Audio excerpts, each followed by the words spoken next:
दोस्तों, इस समय चुनाव का माहौल है। चुनाव के माहौल में आप लोग लगातार देख रहे हैं कि सभी राजनीतिक पार्टियां अपने अपने तरीकों से वोट मांग रही हैं।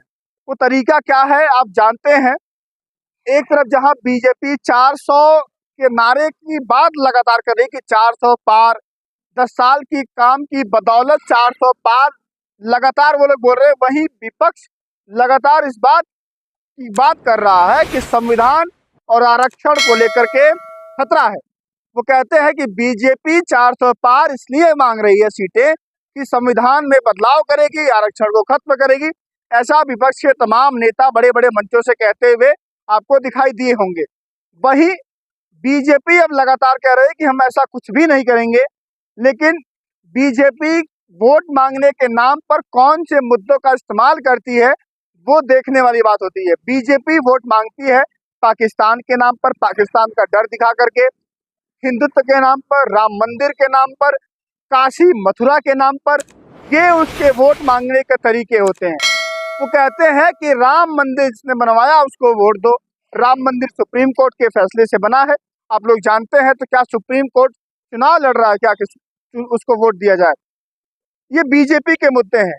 आप सोचिए समझिए, अगर पढ़े लिखे समझदार हैं अगर आप लोग, तो सोचिए कि बीजेपी वोट मांगने के लिए अपने 10 साल के काम को न गिनाते हुए ये तमाम जो मुद्दे हैं इस पर वोट मांगती है। देश के प्रधानमंत्री लगातार बड़े बड़े मंचों से मंगल सूत्र के नाम पर वोट मांग रहे हैं। वो कह रहे हैं विपक्ष आएगा तो मंगल सूत्र चोरी हो जाएगा। बीजेपी के लोग मंगल सूत्र, मछली, उसके बाद वो यहाँ तक कहने लगे कि विपक्ष जीत जाएगा तो आपके घर से भैंस लेके चला जाएगा। वही आपको समझने वाली बात है कि विपक्ष किस नाम पर वोट मांग रहा है। विपक्ष लगातार कह रहा है कि हम लोग आएंगे तो जो सरकारी नौकरी के 30 लाख पद खाली हैं केंद्र में उसको भरेंगे। अग्निवीर योजना जो 4 साल की एक नौकरी है, 4 साल में क्या ही होता है आप लोग समझते होंगे, उसको हम खत्म करेंगे। परमानेंट भर्ती जो पहले भर्तियां होती थी उसको हम सुचारू रूप से चालू करेंगे। 30 लाख नौकरी आएंगे, अग्निवीर को खत्म करेंगे।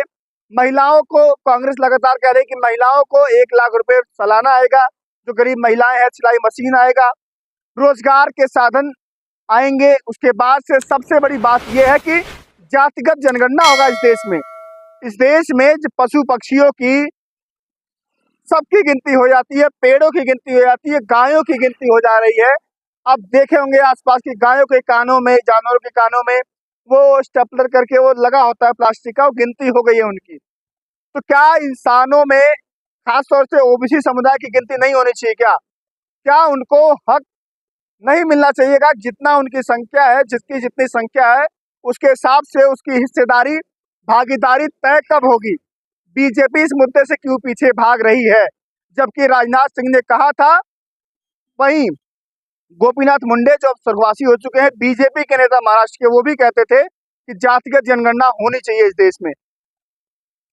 जातिगत जनगणना की बात कर रहा है विपक्ष, रोजगार की बात कर रहा है, भर्ती की बात कर रहा है, नौकरी की बात कर रहा है। वो सबको एक समान नौकरी, आरक्षण की बातें कर रहा है। वो कह रहा है कि संविधान को लेकर के आप लोग वोट दीजिए, संविधान खतरे में है।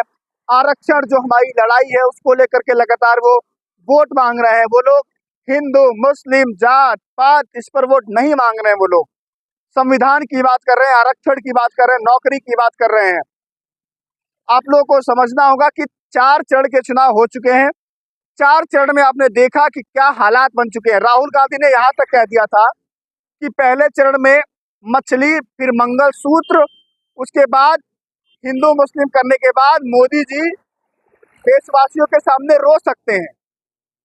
और आपने देखा कि नामांकन करने जब बनारस पहुंचे मोदी जी, तो गोदी मीडिया के तमाम वो पत्रकार, उसमें भी मैं वीडियो बनाऊंगा कि कौन वो पत्रकार, क्या उनकी जातियां हैं, वही लोग कौन गोदी मीडिया के पत्रकार जाके उनका इंटरव्यू करते हैं, सवाल कैसे होते हैं, वो सब बताऊंगा। मोदी जी रो दिए, मोदी जी भावुक हो गए, मोदी जी देश के सामने भावुक हो गए। 8वीं 10वीं बार हुआ कि मोदी जी कैमरे के सामने भावुक हो जाते हैं। जब कुछ नहीं दिखता है तो भावुक हो जाते हैं। ये भावुकता कैसी? काम के नाम पर वोट मांगिए, आप डंका बजाइए अपना, जैसे डंका आप बजाते आए, डंका आपका क्यों नहीं बज रहा है? विपक्ष के लोग लगातार जिस मुद्दे की बात कर रहे हैं वो मुद्दा सही है, या बीजेपी जिन मुद्दों को लेकर के लगातार वोट मांग रही है वो मुद्दा सही है। चुनना आपको है, तय आपको करना है। 3 चरण के चुनाव बाकी है। चुनाव पश्चिमी यूपी से, यूपी की बात कर रहा हूं मैं, पश्चिमी यूपी से होते होते सेंट्रल आया, अब अवध बेल्ट बाकी है, उसके बाद पूर्वांचल जाएगा। पूर्वांचल की सीटों पर मैं वीडियो बनाऊंगा। जौनपुर हो गया, आजमगढ़ हो गया, लालगंज हो गया, घोसी, गाजीपुर, चंदौली, ये जो सीटें हैं, प्रतापगढ़, ये जो सीटें हैं अच्छी खासी बढ़त समाजवादी पार्टी को मिलती हुई दिखाई दे रही है। मैं इस पर वीडियो बनाऊंगा। जौनपुर की लड़ाई दिलचस्प हो गई है, हालांकि इस पर भी वीडियो बनाऊंगा। लेकिन मुद्दे क्या होंगे इस बार के चुनाव में, विपक्ष कौन से मुद्दे तय कर रहा है, बीजेपी सत्ता में रहते हुए कौन से मुद्दे तय कर रही है, आपको देखना समझना होगा। 5 साल में एक बार आपको वोट देने का मौका मिलता है। लोहिया जी कहा करते थे कि तवे पर रोटी बनाते हैं तो रोटी को उलट पलट करते रहिए, क्योंकि रोटी अगर एक साइड ही अगर सिक गई ज्यादा तो जल जाएगी, स्वाद नहीं आएगा, रोटी जल जाएगी। वो कहते थे, उनका कहने का मतलब ये था कि लोकतंत्र में सरकारों का बदलना बहुत जरूरी है, ताकि सरकारें काम करती रहे, उनको डर रहे कि काम नहीं करेंगे तो सत्ता परिवर्तन हो जाएगा, जनता नाराज हो जाएगी। अब जनता के हाथ में फैसला है कि रोटी इस बार पलटेगी या रोटी वही जल जाएगी एक साइड में।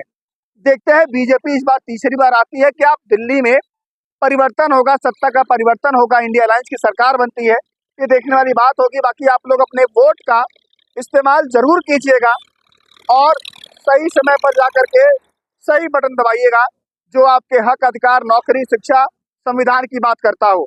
आप समझदार हैं, समझदारी के साथ अपने मत का प्रयोग कीजिएगा। अगली वीडियो में आपसे मुलाकात होगी, एक सीरीज चलाऊंगा मैं, हर मुद्दे पर बात होगी। पूर्वांचल में चुनाव का क्या समीकरण है, जातीय समीकरण क्या है, क्या चल रहा है, चुनाव किधर जा रहा है, कौन सी जातियां किसको वोट देंगी नहीं देंगी, क्या आपसी मनमुटाव है, क्या है, सब पर वीडियो बनाएंगे हम। एक सीरीज चल रही है, जुड़ जाइए हमारे साथ। कोई सवाल होगा पूर्वांचल, खासतौर से जो नाम लिए मैंने पूर्वांचल को लेकर के, किसी भी सीट पर कोई सवाल होगा, क्या वहां पर अभी माहौल चल रहा है, आप पूछिएगा, मैं जवाब दूंगा। चैनल पर नए हैं तो चैनल को सब्सक्राइब कीजिएगा। परिवार आपका है, परिवार बड़ा होगा, अच्छा लगेगा। नमस्कार।